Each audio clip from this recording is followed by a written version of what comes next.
చెప్పండి. ఈ కాలనీ పేరేంది? భావనపేట కదా, తోటవారిపాలెం. అందరికీ నమస్కారం. తోటవారిపాలెం భావనపేట కాలనీ మన చేనేత సోదర సోదరీమణులందరికీ నా యొక్క నమస్కారాలు.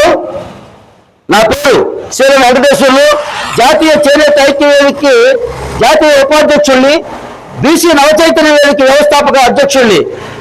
ముఖ్యంగా ఈ కార్యక్రమం మేము చేపట్టింది చేనేత పరిశ్రమ నిర్వీర్యమైపోతున్న తరుణంలో చేనేతలు తీవ్రమైన సంక్షోభంలో పడి పరిశ్రమ అనగారిపోయి పనులు లేక పూట గడవక చేనేతలు అనేక ఇబ్బందులు పడుతున్న తరుణంలో ప్రభుత్వాలు పట్టించుకోక అనేక సార్లు మంత్రులకి, ముఖ్యమంత్రులకు ఎన్ని వినతి పత్రాలు ఇచ్చినా, కలెక్టర్లకు ఎన్ని అర్జీలు పెట్టుకున్న సమస్యలు పరిష్కారం కాక, ముఖ్యంగా కేంద్ర రాష్ట్ర ప్రభుత్వాల నిర్లక్ష్య వైఖరి వల్ల ఈ చేనేత పరిశ్రమ పూర్తిగా సర్వనాశనం అయిపోయిన ఈ సందర్భంలో రాష్ట్ర వ్యాప్తంగా ఉన్న 16 చేనేత సంఘాలు ఈ యొక్క ఉద్యమాన్ని చేపట్టడం జరిగింది.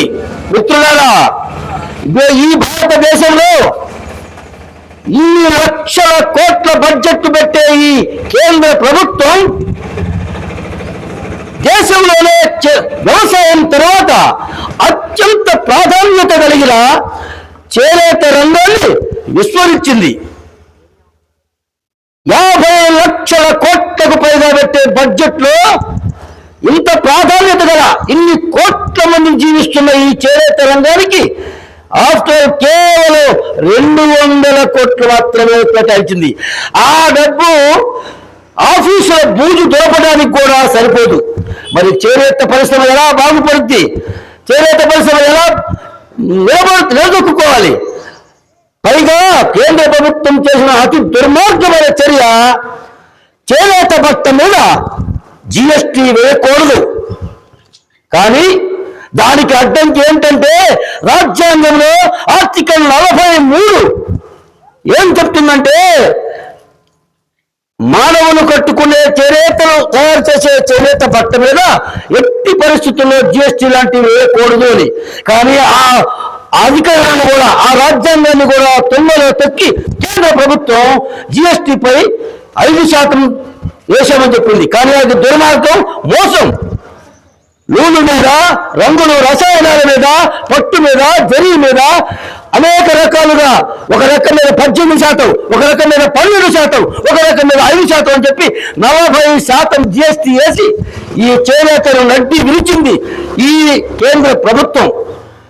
అది అలా ఉంటే ఈ రాష్ట్ర ప్రభుత్వాలు కూడా గత దశాబ్ద కాలంగా చేనేతలను చురకల చూపు చూడటం కాదు, అసలు పరిశ్రమనే నాశనమయ్యే పరిస్థితికి తీసుకెళ్లారు. ఎందుకంటే గత ప్రభుత్వంలో జగన్మోహన్ రెడ్డి గారు చేనేతలకు 24,000 ఇస్తామంటే అందరం సంతోషించాం, సంబరపడ్డాం, ఆయనకి పాలాభిషేకాలు కూడా చేశాం. కానీ చివరికి ఏం జరిగింది?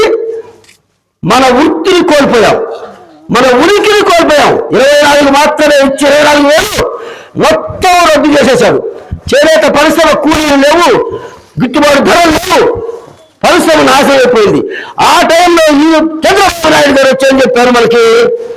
నేను జిఎస్టీ రద్దు చేస్తాను, చేనేతలకు 200 యూనిట్లు ఉచితంగా ఇస్తాము, అలాగే చేనేతలకు 25,000 రూపాయలు, అతను 24,000 ఇచ్చాడు, నేను 25,000 ఇస్తాను, అలాగే గతంలో రాయితీలు మొత్తం మీకు అందిస్తాను, పరిశ్రమను నేను గాలిలో పెడతాను, బ్రహ్మాండంగా చేనేతలు ఆదుకుంటానని చెప్తే నమ్మి ఓట్లేసి గెలిపిస్తే 2 సంవత్సరాలు కావస్తుంది ఈ ప్రభుత్వ అధికారంలోకి వచ్చి. చేనేతలకు ఒక్క పని అంటే ఒక్క పని కూడా చేయలేదు.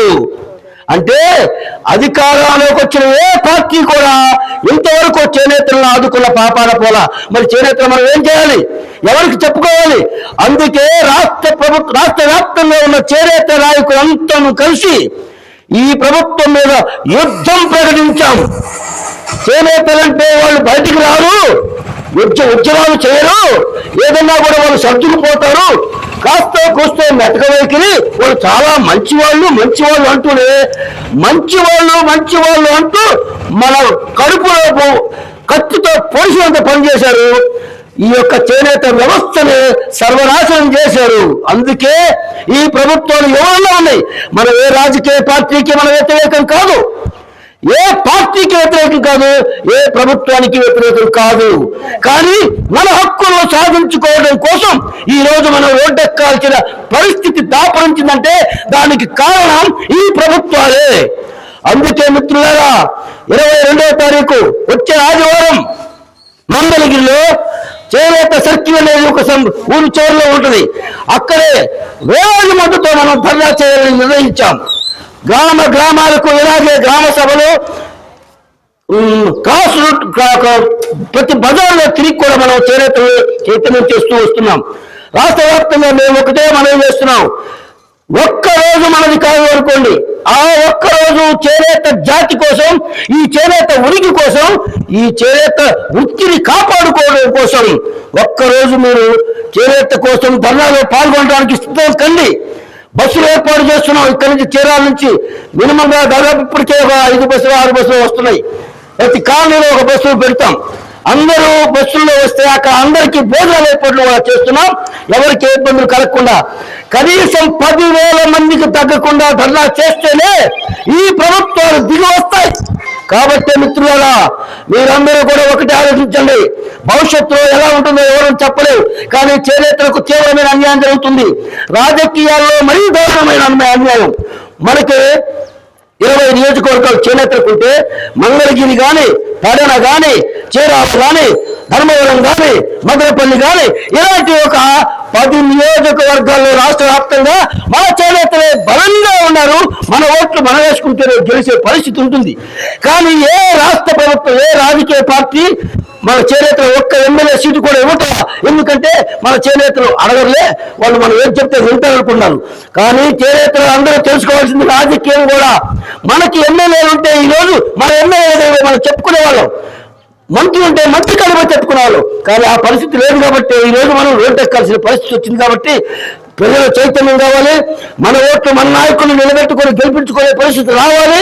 ముఖ్యంగా ఈ ధర్నాన్ని మాత్రం జయప్రదం చేయాలని ఈ యొక్క మన కాలనీ వాసులందరినీ, మహిళలని, యువతను అందరికీ నేను అర్థించి పదే చేతులు జోడించి నమస్కారం చేసి చెప్తున్నాను మిత్రులారా, ఈ ఉద్యమాన్ని కనుక గట్టిగా మనం చేయకపోతే ప్రభుత్వాలు మనల్ని లెక్క చేయవు.